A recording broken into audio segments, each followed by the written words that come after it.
Programme में कहते हैं खुशामदीद। मैं हूँ बेनजीर मेहदी। आज की तरह खबरों पे हम बात कर लेते हैं। आईएमएफ का एक वक्त जो है वो पाकिस्तान आया हुआ है, जिसने आज चीफ जस्टिस ऑफ पाकिस्तान से सुप्रीम कोर्ट में मुलाकात की। इसके अलावा कौमी असेंबली से एक बिल पास किया गया कि जिसको जो अरकान पार्लियामेंट जो है, सेनेटर्स और उनके कौमी असेंबली जो है, उनकी जो तनख्वाह और मराद है उसमें इजाफे का तरमीमी बिल था। उस पर भी हम बात करेंगे। इसके अलावा जस्टिस मोहसिन अख्तर कियानी जो कि इस्लामाबाद हाई कोर्ट के जज हैं, उन्होंने तनकीद की है पार्लियामेंट पर। बेसिकली उन्होंने अदलिया पे किए, और जो कहा जाता है कि रियासत के 4 सतून होते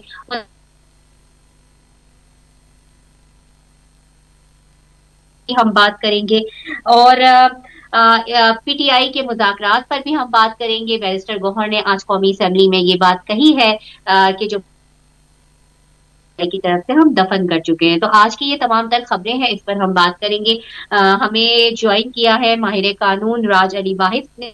और जो आईएमएफ का वक्त आया है और उसकी एक तवील मुलाकात हुई है चीफ जस्टिस ऑफ पाकिस्तान से, उससे हम अपने प्रोग्राम में वेलकम करते हैं। ये जो एक रिपोर्ट तैयार होगी, आईएमएफ के वक्त ने भी ये बात कही कि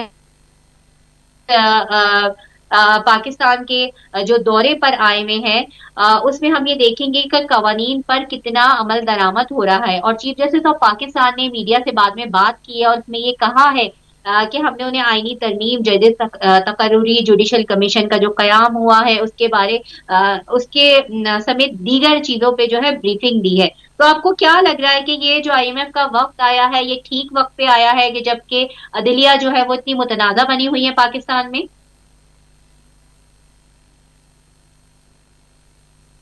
राज, आप मुझे सुन पा रहे हैं? जी, मैं आपको सुन पा रहा हूँ। मैं गुजारिश ये कर रहा था, thank you for having me. मैं कहना ये चाह रहा था कि अगर हम इसको सॉवरेनिटी के हिसाब से देखें, किसी भी मुल्क की सालमियत के हिसाब से अगर सोचा जाए इस बारे में, तो अगर आईएमएफ आके हमारे चीफ जस्टिस से मुलाकात कर रही है और हमसे पूछ रही है कि जनाब की कैसा आप अदलिया को किस तरह चला रहे हैं और अदलिया कितनी आज़ाद है, एटसेट्रा एटसेट्रा, तो ये एक सवालिया निशान है हमारे मुल्क की निज़ाम के ऊपर भी और अदलिया के ऊपर भी। वजह उसकी ये कि ये तो देखे ना, ये एक मुल्क के इंटरनल मामलात होते हैं। आईएमएफ आती है, वो आके पूछती है जी आपकी इकोनॉमी कैसी है, आप टैक्सेस कैसे लगा रहे हैं, रेवेन्यू कलेक्शन किस तरह कर रहे हैं। This is really not their business कि अगर वो आके हमसे इस हद तक सवाल करने लग गए हैं कि आपकी अदलिया आज़ाद कितनी है, कितनी नहीं है, फैसले किस तरह हो रहे हैं, किस तरह नहीं हो रहे, जज किस तरह तैनात हो रहे हैं, किस तरह नहीं हो रहे। तो ये एक बड़ी अफसोसनाक सूरत हाल है where we have found ourselves. But unfortunately जब आपका प्राइम मिनिस्टर जो है उसकी सोच ये हो कि बेगर्स आर नॉट चूजर्स, तो ये एक नेचुरल कॉन्सिक्वेंस है। जिनसे आप उधार ले रहे हैं वो फिर आके आपसे हर चीज का हिसाब लेंगे, और वो इस चीज का भी ले रहे हैं। Frankly speaking, it hurts me as a lawyer, as a citizen of this country, जिसके पास कोई दूसरी शहरियत नहीं है, किसी और मुल्क की कोई पासपोर्ट नहीं है। It hurts me very much कि आईएमएफ आके अब चीफ जस्टिस से मुलाकात करेगी, और वो भी हेड ऑफ द आईएमएफ नहीं है, वो वक्फ आया हुआ है, वो वक्फ आके मुलाकात कर रहा है। मतलब इट्स वेरी वेरी अनफॉर्चुनेट कि आप सोचें एक चीफ जस्टिस है हमारा, the supreme judicial officer of the country, और वो मुलाकात कर रहा है एक वक्फ से, और वो वक्फ के अंदर वहां के सरबराहान नहीं आए। उन्होंने एक टीम भेजी और वो टीम जो है उनसे सवाल कर रही है, और वो साहब बेचारे जो है वो जवाब दे रहे हैं कि जी देखें हमारी अदलिया बड़ी आजाद है, मातहत अदलिया बिल्कुल ठीक है, etcetera etcetera. It's very very unfortunate. ये बिल्कुल ऐसे नहीं होना चाहिए। हमारी खुद मुख्तारी पे एक बहुत बड़ा सवाल है। नहीं, ऐसा नहीं होना चाहिए, लेकिन ये है कि खुद मुख्तारी पर सवाल भी कह लीजिए, लेकिन ये कि चीफ जस्टिस ने तो कहा है कि बहुत ठीक वक्त में जो है वो वक्त यहाँ पर आया है, हमने सारी चीजें जो है बहुत तफसीलन उसको ब्रीफ की है। तो अगर आप अपनी जगह पे ठीक हैं, हमारी अदलिया ठीक है, अगर चीफ जस्टिस ये समझते हैं कि एवरीथिंग इज फाइन, तो फिर एक्सप्लेन करने में क्या बुरा है? मेरा फिर यहाँ पे गुजारिश ये होगी कि अगर सब कुछ ठीक है तो फिर एक्सप्लेन करने की जरूरत ही क्यों पड़ रही है? वो आके पूछ ही क्यों कुछ रहे हैं आपसे? देखिए ना, at the end of the day IMF आपको लोन दे रहा है, उसके एवज में वो आपसे एक्सपेक्ट क्या कर रहा है? एक्सपेक्ट वो कर रहा है रेवेन्यू कलेक्शन, 1। नंबर 2, वो एक्सपेक्ट कर रहा है सिक्योरिटी ऑफ फॉरेन इन्वेस्टमेंट।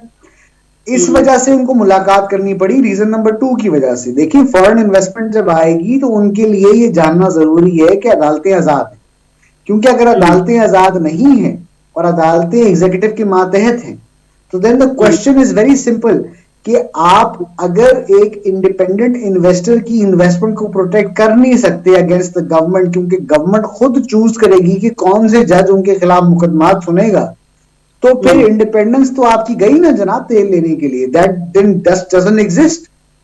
तो इस वजह से ये आईएमएफ आके, बिकॉज देखिए मतलब मैं 36 साल का हूं, मुझे होश में हुए हुए 20 साल कम से कम है, मुझे नहीं याद पड़ता कि आईएमएफ की किसी डेलीगेशन ने आज तक किसी जुडिशियल अफसर से मुलाकात की, let alone the highest judicial officer of the country. इसका सिंपल तरीन मतलब ये है कि उनको भी पता है कि हमारे यहां जो 4 सतून है रियासत के, उनमें से 2 गिर चुके हैं, और वो गिर चुके हैं का मतलब ये है कि वो एग्जीक्यूटिव के मुकन्ना के मातहत हो चुके हैं। This is why they matter, it's a very sad state of affairs. Speaker Ayaz Sadiq ने भी इस पर रूलिंग दी और बैरिस्टर अली ताहिर हमारे साथ मौजूद हैं। ये सारी सिचुएशन है अली ताहिर साहब, अब आप इस पर क्या कहेंगे कि, और अदलिया पे भी पिछले दिनों हमने देखा है कि जो है वो अदालतों का बायकॉट किया जा रहा है, मगर जो गिरोह है वो हमें, जो वुकला है वो हमें काफी डिवाइड नजर आ रहे हैं। इस्लामाबाद हाई कोर्ट की हद तक मैं आपको कह रही हूँ, लाहौर हाई कोर्ट में हमने देखा कि 2 गिरोह हैं और वो डिवाइड नजर आ रहे हैं। एक गालिबन एक हामिद खान का है, वो कह रहे थे कि हम एक लॉन्ग मार्च करेंगे लाहौर से लेके इस्लामाबाद तक, लेकिन वो लॉन्ग मार्च अभी तक कहीं नजर नहीं आ रहा हमें। जी अली ताहिर अली साहब। भाई पहुंचे नहीं है ना अभी तक लॉन्ग मार्च में, इसलिए शुरू नहीं हुई। अली ताहिर साहब आप हमें सुन पा रहे हैं? में बैठ के मसला नहीं ना कोई, वो पॉइंट ऑफ व्यू देना आज इसका। जी अली ताहिर साहब आप हमें सुन पा रहे हैं? यार जाओ, उसको तुम्हें नहीं पता, मान को जाओ जाओ। चले मेरे फालतू ने पता नहीं है कि वो है। हाँ राज आप कुछ कह रहे थे कि अली ताहिर साहब मैं बता रहा था कि देखिए वो लॉन्ग मार्च अभी तक शुरू इसलिए नहीं हुई, अली भाई अभी तक कराची में है, अली भाई साहब पहुंचेंगे लाहौर तो शुरू हो जाएगी। देखिए अर्ज बड़ी सादा सी है, अर्ज बड़ी सादा सी है। शर्जील अहमान ने हमें ज्वाइन किया है, मलिक शर्जील अहमान, आपको प्रोग्राम में वेलकम करते हैं। और अदलिया की बात तो अभी हमने कर ही ली, लेकिन एक पाकिस्तान में खुशखबरी है, एक पाकिस्तान के लिए एक अच्छी चीज है कि चैंपियंस ट्रॉफी यहाँ हो रही है। और बड़े अरसे बाद कराची में शहर इक़्तिदार में हमने ये देखा कि कज़ाफी जो नेशनल स्टेडियम है उसकी इब्तिदाई तकरीब हुई है। मोहसिन नकवी, इससे पहले हमने कज़ाफी स्टेडियम में देखा था कि जो वजीर आजम थे उन्होंने खिताब करते हुए ये कहा कि मोहसिन नकवी जो है वो तो मुझसे भी आगे निकल गए। तो क्या कहेंगे सारी सिचुएशन के बारे में आप? आपको आवाज आ रही मेरी? जी जी शर्जील आप कंटिन्यू कीजिए। बड़ा अच्छा हुआ, एक पाकिस्तान में 96 के बाद सबसे बड़ा एक इवेंट आने जा रहा है, और मोहसिन नकवी साहब ने दिन रात जो मेहनत की है और अल्हम्दुलिल्लाह हमें अब उसके असरात नजर आ रहे हैं। कज़ाफी स्टेडियम में जिस तरीके से शानदार ओपनिंग हुई, बल्कि वहाँ वज़ीर आज़म शहबाज शरीफ साहब ने कहा, क्योंकि शहबाज शरीफ साहब को शहबाज स्पीड के हवाले से जाना जाता है, और शहबाज शरीफ साहब ने वहाँ पे कहा कि जी अब मोहसिन स्पीड शहबाज स्पीड से भी आगे निकल गई है। तो मोहसिन नकवी साहब की दिन रात जो मेहनत है नजर आ रही है, और अल्हम्दुलिल्लाह आज आपको नेशनल स्टेडियम कराची में भी नजर आ रहा है कि जिस तरीके से अभी चल रहा है, इफ्तिताही तकरीब जा रही है। तो इंशाल्लाह ताला नजर आ रहा है कि चैंपियन ट्रॉफी के बड़ा अच्छा इवेंट होगा पाकिस्तान में, और इंशाल्लाह ताला उम्मीद है पाकिस्तान जीतेगी भी, और पाकिस्तान एक सही दुस्सिमत की तरफ चल पड़ा है। और अल्हम्दुलिल्लाह आज पाकिस्तान में लोगों की राय भी तब्दील हो चुकी है, लोग पीटीआई से खाइफ होना शुरू हो गए हैं, और जहाँ जहाँ भी मैं जाता हूँ यकीन करें लोग मोहसिन नकवी साहब की तारीफ करते हैं और हुकूमत पाकिस्तान की तारीफ करते नजर आते हैं। क्या बात है, मोहब्बतें चल रही हैं वजीर दाखिला में और हुकूमत में और वजीर आजम में। अच्छा एक और भी चीज है कि एक और भी मैं आपसे सवाल करना चाहूंगी कि आज मरियम नवाज ने एक यूनिवर्सिटी की तकरीब से, रोजी वो जो है वो किसी यूनिवर्सिटी में गई भी होती हैं और बच्चों को गले लगा रही होती है, बड़ी मिलवी गुड़ी होती है, ये भी हमने देखा। तो उन्होंने कहा है कि अली अमीन गंडापुर ने जो है मेरी जात पर हमला किया, जाती नौयत का, और इसके अलावा ये भी कहा कि बहुत सारे बच्चे हैं केपीके से जो मुझसे राब्ता कर रहे हैं स्कॉलरशिप के लिए, और जो हमारा मॉडल है तालीम को फरोग देने का, तालीम और तरक्की को फरोग देने का, वो हमसे वो मॉडल मांग रहे हैं। तो वो कौन लोग हैं जो मरियम नवाज से राब्ता कर रहे हैं? जब गंडापुर से या पीटीआई से पूछा जाता है तो वो इस बात को डिनाई कर देते हैं। देखें जी, ये तो साफ नजर आ रहा है जिस तरीके से पंजाब में चीफ मिनिस्टर काम कर रही हैं, शहबाज शरीफ साहब की लेगेसी को कंटिन्यू किया है। जो शहबाज शरीफ साहब ने लेगेसी छोड़ी थी उसको लेगेसी को कंटिन्यू किया है। शहबाज शरीफ साहब के टाइम पे आपको याद हो कि दानिश स्कूल के लिए बलोचिस्तान से और केपीके से लोग आते थे और शहबाज शरीफ साहब ने स्पेशल एक कोटा उनका रखा हुआ था हुकूमत पंजाब ने, जो कि फैसिलिटेट करते थे बलोचिस्तान से और केपी के स्टूडेंट्स को। तो इसी तरीके से ये आज का नहीं हो रहा है, बड़े अरसे का हो रहा है। और अब तो जब से वो सीएम साहिबा जो अच्छा काम कर रही हैं तो केपीके में जो स्टूडेंट्स हैं वो भी इम्प्रेस हो रहे हैं कि वो भी चाहते हैं कि पंजाब में जाके बुनियादी तलीमी इस्लाहत की जाए। हम जो है इसका जवाब जरा बैरिस्टर अली ताहिर से ले लेते हैं, उन्होंने हमें ज्वाइन किया है। अली ताहिर साहब, हम आपको प्रोग्राम में वेलकम करते हैं। कि क्या वाकई केपीके से जो है वो लोग राब्ते कर रहे हैं मरियम नवाज से और कह रहे हैं कि हमें भी ऐसा जो है वो स्कॉलरशिप दें, हमारे लिए भी ऐसे मॉडल यूनिवर्सिटीज और कॉलेज और तालीमी इदारों का जो है वो मंसूबा दें ताकि वहां केपीके में भी तरक्की आए? Benazir, I'd like to respond once Ali bhai is done, please. देखिए, मैं तो समझ रहा था कि बड़ी यहाँ पे संजीदा बातें हो रही होंगी। अब ये गैर संजीदा बात का मैं क्या जवाब दे सकता हूँ? मैं डिनाई कर दूंगा। हम दोस्तों के सीएम को डिस्कस करें, ये संजीदगी नहीं है। हम तालीम को डिस्कस करें, ये संजीदगी नहीं है। नहीं बेनजीर, देखिए, nobody is a child here, nobody is so immature। बड़ी सिंपल सी बात है कि ये इस तरह this is not how things work. और ये एक अपनी फैंटेसी फेरी टेल में आप रहें, बड़ी अच्छी बात है, लेकिन आप इस तरह की बातें करके लोगों को कन्विंस नहीं कर सकते। बड़ी it's as simple as that कि बड़ी ग्रेटर थिंग्स एट स्टेक हैं। आप ये पर्सनैलिटी कल्ट से, टिकटॉक से, सुनहरी बातों से बाहर निकलिए। सीरियस इश्यूज हैं। आईएमएफ जैसा अदारा आपकी जुडिशरी के बारे में, आपके कॉन्स्टिट्यूशन के बारे में सवालात उठा रहा है। Let's come to those. आप ये बात करिए कि वकला जो हैं वो सड़कों पे निकले हुए हैं, पुलिस आगे से उनको मार रही है। Let's come to those terms. आप ये बात करिए कि मुल्क में दहशतगर्दी है, उसको किस तरह से कंट्रोल किया जाए। हम ये जो इम्पोर्टेंट बातें हैं ये करें, बजाय इसके कि हम ये पर्सनैलिटी कल्ट बना रहे हो जी कि वो सुबह के इसको बुला रहे हैं, वो सुबह के इसको बुला रहे हैं। To me that makes no sense. असल जो इस वक्त मामला चल रहा है वो चल रहा है जो आपने जुडिशियल एक इंडिपेंडेंस को खत्म कर दिया है इस मुल्क में, और उसके ऊपर इस मुल्क के तमाम cross sections of the society परेशान है। आप ये देखिए कि 26वीं तरमीम के खिलाफ जो पिटिशनर्स हैं, इतने ब्रेथ के पिटिशनर्स पहले आपने कभी देखे नहीं है किसी लिटिगेशन में इस मुल्क के अंदर। उधर जर्नलिस्ट भी हैं, वकील भी हैं, वहाँ पे सिविल सोसाइटी के लोग भी हैं, वहाँ पे सियासतदान भी हैं, मीडिया के लोग भी हैं, तमाम लोग वहाँ पर मौजूद हैं। और वो सारे यही कह रहे हैं कि भाई ये पाकिस्तान को आप डेमोक्रेसी खत्म कर रहे हैं, कॉन्स्टिट्यूशन खत्म कर रहे हैं, तबाही की तरफ लेके जा रहे हैं, लोगों का मैंडेट चोरी कर रहे हैं। इन चीजों को हल करें ताकि इकोनॉमिक प्रॉस्पेरिटी आए। तो इसका जवाब ये तो नहीं हो सकता ना कि वो जी केपीके के लोग शहबाज शरीफ को मांग रहे हैं या मरियम नवाज को मांग रहे हैं। वो तो पंजाब के लोगों ने वोट नहीं दिया, फॉर्म 47 पे बैठे हुए हैं। तो मेरे ख्याल में let's talk about these more serious things that actually matter Benazir. नहीं, मैं सीरियस खबरों की तरफ आती हूँ। एक आपके भी, क्या अपोजिशन और हुकूमत हो, आप लोगों के लिए भी खुशखबरी है पार्लियामेंटेरियंस के लिए कि आज एक तरमीमी बिल पास किया गया तनख्वाहों और मरात में पार्लियामेंटेरियंस की, जिसमें 2 लाख से बढ़ाकर तनख्वाह जो है वो 5,19,000 कर दी गई।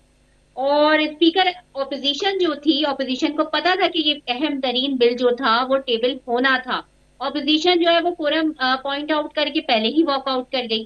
कम से कम ऑपोजिशन उसको अपोज तो कर सकती थी ना। और दूसरी बात ये कि 10 लाख का जो है वो तजवीज दी गई थी, मगर स्पीकर ने जो थी वो सिर्फ और सिर्फ 5,19,000 की मंजूरी दी। ये वो मुल्क है कि जहां पर लोगों को खाने के लिए नहीं मिल रहा है, रोटी नहीं मिल रही है, लोगों को अपना जो स्टैंडर्ड होता है लाइफ का उसको मेंटेन करने के लिए मुश्किलात का सामना है, शदीद तरीन मुश्किलात का सामना है, कर्ज लेने पड़ रहे हैं। मगर पार्लियामेंटेरियन की तनख्वाहों में तो इजाफे पे इजाफा होता जा रहा है। शकील, आपसे मैं इस बात का जवाब लेना चाहूंगी। मैं समझता हूँ थोड़ा सा एक अनफेयर डायनामिक ये है देखें कि बजाय इसके कि हम ये मुझे कहें कि बात करने हुकूमत ने देंगे, क्यों वोट डलवाकर ये तनख्वाहें बात करने बढ़ाई, देंगे मुझे। हम ये कह रहे हैं कि ओपोजिशन ने भाई आप वोट अपनी क्यों बारी नहीं में दिया बात और करें, आप आप लोगों लोगों का की यही बात तो कर रोना रहे थे, रह फिर गया आपकी है, तरफ आते हैं। आप लोगों को यही तो रोना रह गया है जो तसली जी, बात। आपने अच्छा मुझसे सवाल पूछा है? पहली बात यह है, देखें जी, अगर पार्लियामेंटेरियन की तनख्वाह में इजाफा हो रहा है तो इसमें क्या हर्ज है? क्योंकि देखिए जी, अब वो भी जो पार्लियामेंटेरियन यहाँ पे आते हैं उनके भी अखराजात हैं, शर्जील आना एक मिनट जाना। रुक जाइए, शर्जील एक मिनट रुक जाइए यहीं पर ही, आपसे मैं इसका जवाब लूंगी क्योंकि जाहिर है आप तो गवर्नमेंट के हक में देंगे। मैं जरा बैरिस्टर साहब से इसका जवाब ले लेती हूँ। जी बैरिस्टर अली ताहिर, आप कंटिन्यू कीजिए, फिर मैं शर्जील आपकी तरफ आती हूँ। जी, मैं तो यही समझा था कि आपने मुझसे सवाल पूछा है, फिर मैंने कहा शायद गलती कर दी है क्योंकि वो दूसरे साहब बोल पड़े थे तो मैं चुप कर गया। बट देखिए, मामला ये है कि हुकूमत से पूछने के बजाय कि क्यों तनख्वाहें बढ़ाई हैं, ऑपोजिशन से पूछा जाए कि वोट क्यों नहीं दिया और बाइकआउट क्यों दिया। देखिए, बाइकआउट तो एक तरीका है ये दिखाने का कि हम इसकी लेजिटिमेसी को ही नहीं मानते। तो मेरे ख्याल में तो बहुत अच्छा किया, बाइकआउट किया, और इन लोगों को शर्म नहीं आ रही ये लोगों को खरीदने के लिए। कभी जो है ये लोग सिंध यानी कभी जो है ये जजेस के तनख्वाहें बढ़ाते हैं, कभी पार्लियामेंटेरियंस की तनख्वाहें बढ़ाते हैं, कभी ब्यूरोक्रेट की तनख्वाहें एक बढ़ाते और हैं। इंटरेस्टिंग और पॉइंट है, आप तीनों ही, मेरे तीनों ही जो पैनलिस्ट है उनके लिए एक और इंटरेस्टिंग पॉइंट है, और मैंने जानबूझकर जो है वो उसको जरा दबा के रखा हुआ था कि मैं जब आपके जब इस पे आपका पॉइंट ऑफ व्यू ले लूं फिर बताऊं कि उन्होंने ये भी कहा, स्पीकर अयाज सादिक ने और अता तारड़ ने असेंबली में, कि अगर किसी को एतराज है, ऑपोजिशन को एतराज है या और किसी को एतराज है तनख्वाह बढ़ाने पर, और ये लग रहा है कि हम गरीब मुल्क के अरकान पार्लियामेंट है और हमारी तनख्वाह इतनी नहीं होनी चाहिए, तो स्पीकर ऑफिस पे लिख के दे दे। और उन्होंने कहा कि मेरा ऑफिस अब इस बात पे इंतजार कर रहा है। तो ये भी एक बड़ी इंटरेस्टिंग सिचुएशन हो गई अली ताहिर साहब, क्योंकि आपने हमें बस थोड़ा ही वक्त है, आपने कहीं और जाना है, तो आप इस पे कमेंट कर दीजिए और फिर आप जो है वो जा सकते हैं। जी देखिए, बड़ी सिंपल सी बात है, बहुत सिंपल सी बात है इसके अंदर कि मैं तो, चूंकि मुझे अभी आपने बताया, मुझे इसका नहीं पता था, मैं तो अभी अपनी पार्टी के अंदर ये बात कहूंगा कि आप फौरी तौर पर ये लिख के भेजिए, और मैं इंशाल्लाह पूरी कोशिश करता हूं कि ये इसको ड्राफ्ट करके हम भेजें कि ये गरीब लोगों के जो है वो कमरों के ऊपर पांव रख के अपनी तनख्वाहें ना बढ़ाओ, अपनी भूख को कम करो। और मैं तो इसको तनख्वाह का कहीं समझता भी नहीं हूँ, मैं तो इसको रिश्वत समझता हूँ कि मुल्क में जो कुछ हो रहा है उसके ऊपर आंखें बंद कर लो, ये लो तुम्हारे लिए रिश्वत है, चुप करके बैठो। मैं इसको बड़ी सिंपल और जो है प्लेन अल्फाज में कंडेम करता हूँ, और मैं, आप देखिए, मैं आपको इसके ऊपर रिवर्ट भी करता हूँ इंशाल्लाह कि मैं अपनी पार्टी में बिल्कुल बात करता हूँ कि राइट अगेंस्ट। चलिए ठीक है, हम इसमें शर्जील से और राज से भी इस पर हम जवाब लेंगे, मगर यहाँ पर वक्त हो गया, छोटी सी ब्रेक का, कहीं नहीं जाएगा, हमारे साथ रहिएगा।